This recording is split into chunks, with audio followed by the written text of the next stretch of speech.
రామానుజుల వారు గోవింద భట్టర్ చెప్పిన మాట విని అక్కడ నుండి తప్పించుకుంటారు. ఇలా అనుకుంటున్నారు, అప్పుడే మన వాళ్ళని వదిలి 3 రోజులయ్యింది. ఈ అడవిలో దారి తెన్ను తెలియటం లేదు.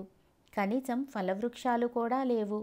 ఇలా ఆహారం లేకుండా ఎన్నాళ్ళు ప్రయాణం చేయగలను? వరదరాజా, తండ్రి వరదరాజా అని ప్రార్థిస్తున్నారు రామానుజుల వారు. వరదరాజ పెరుమాళ్ ఇలా అంటున్నారు, పెరుందేవి, మన రామానుజులు విద్యారణ్యంలో దారి తప్పి తిరుగుతున్నాడు. ఏమైంది ప్రభు, మీరెలా వదిలారు రామానుజుణ్ణి? యాదవ ప్రకాశుని ఉచ్చులోంచి బయటపడ్డాడు.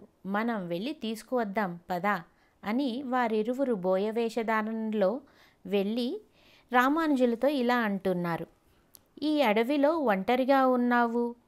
ఎవరు నాయనా నువ్వు? గురువుగారితో కాశీయాత్రకని బయలుదేరాను, కానీ దారి తప్పిపోయాను. ఏ ఊరు వెళ్ళాలి?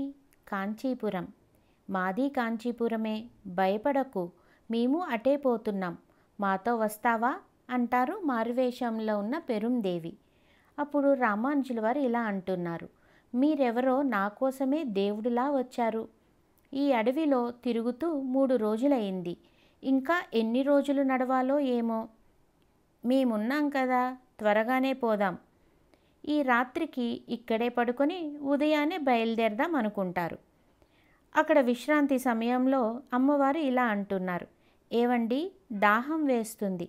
ఇంత అర్ధరాత్ర పడుకో, తెల్లవారగానే తెచ్చి ఇస్తా. రామానుజుల వారు ఇలా అనుకుంటున్నారు, ఇప్పుడు దాహం వేస్తుందంటే రేపు ఉదయం నీళ్లు త్రాగుదువు గాని అంటాడేమిటి? ఆ తల్లికి ఎంత దాహంగా ఉందో ఏమిటో. ఇక్కడ దగ్గరలో బావి ఉందా అని అడుగుతారు రామానుజుల వారు. దగ్గరలోనే ఓ శాల ఉంది, అందులో తీయని నీళ్ల బావి ఉంది.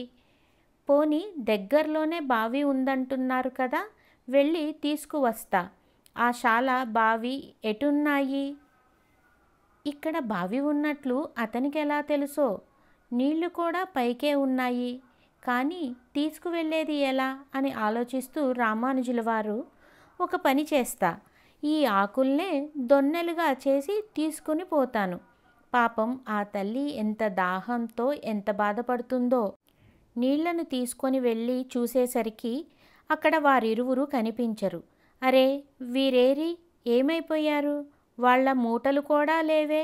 దొరా, ఓ దొరా అని పిలుస్తారు రామానుజుల వారు.